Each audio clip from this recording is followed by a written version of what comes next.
You're in terrible, terrible danger.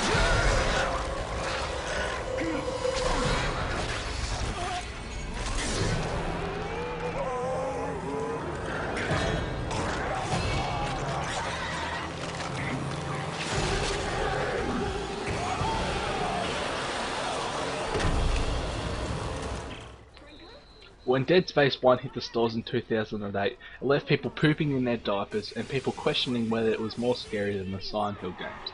And now here we are in 2011 with Dead Space 2 on our shelves. Will Dead Space 2 be better than its predecessor? Stay tuned to find out. Oh my god! Fuck! What the fuck are you doing? Shit! Help! I'm trying! Help! I'm trying!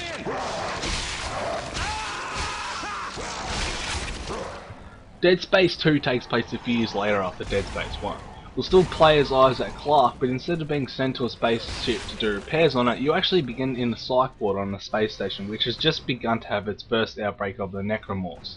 You manage to escape your cell and are thrown straight into the action and have to run away from the bloodthirsty monsters. As well as fighting your way through hordes of enemy, Isaac has to fight his own insanity and delusions. Instead of the main plot being to escape the outbreak, you actually set on a quest to destroy an ancient artifact that you believe to be creating the necromorphs. The mission structure is almost identical to the original Dead Space in terms of being as simple as going from point A to point B and having to activate or fix the device. Although the mission objectives are boring and dull, getting to your destination is thrilling, scaring, fun, and will keep you on your toes. The story is very easy to follow and I really did enjoy it, but the story in Dead Space 1 is a lot more gripping.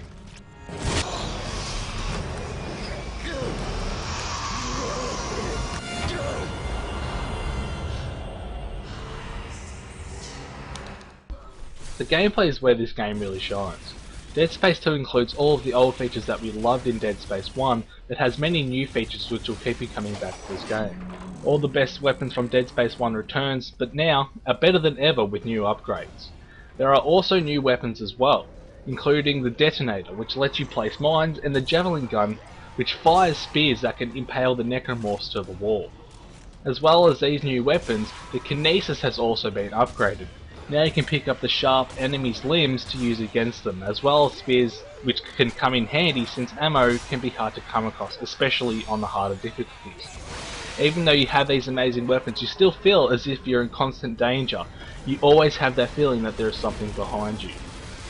The old terrifying enemies remain, but now they are joined by many new kinds of monsters, none of which are easy to kill. One of the biggest things they have changed is how we move through zero gravity. Instead of jumping from spot to spot, Isaac now has a small jetpack. The jetpacking through zero gravity is a big part of the game.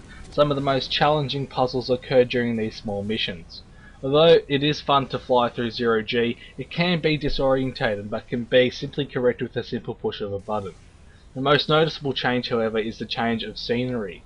Instead of being on a small ship with small corridors, you now find yourself in churches, schools and many rooms with lots of detail drawing you into the atmosphere.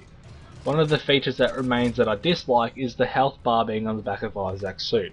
Even though this is a unique in the gaming world and a great trademark of Dead Space, you can often find yourself not being able to see the health bar when you're up against the wall or on the floor, which can cause panic and waste of health potions.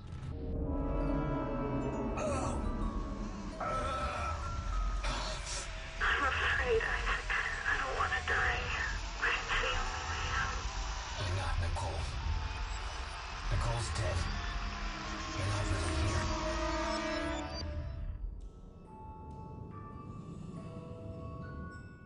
When you think of the Dead Space franchise, you think of only a single player game. But in keeping with the general sellout of video games, Dead Space has now got a multiplayer. In multiplayer there are two teams of 4. One of the teams are the human, who have a series of objectives to complete to win the game. While they're doing their objectives, the other team plays the necromorphs, whose goal is to basically kill everything. The human team plays the same way as Isaac does, but the alien team is very different. You have the choice between 2 meleeing monsters or 2 long-range monsters, each with their own cons and pros. The multiplayer is fun and unique, but I think it will have a big problem with keeping people playing. Each team has a fair chance of winning and has their different reasons for being fun. Each kill gets you experience points which will level you up and allow you to get better weapons and better armor upgrades.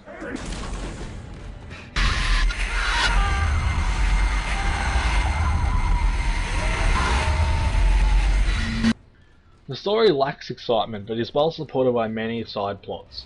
The missions are the same as Dead Space 1 and are quite dull, but the events that happen between each mission are exciting and scary. The game has a great level of desperation which really draws you into the game. I would say it's a little bit more scary than Dead Space 1, but some of the moments you could see happening a mile away. There are many new features that will keep you entertained throughout the whole game. The multiplayer is a decent bonus to the story, but gets quite boring after a while. Although this game isn't my personal cup of tea, I see no reason not to give it a great score of 8.5 out of 10.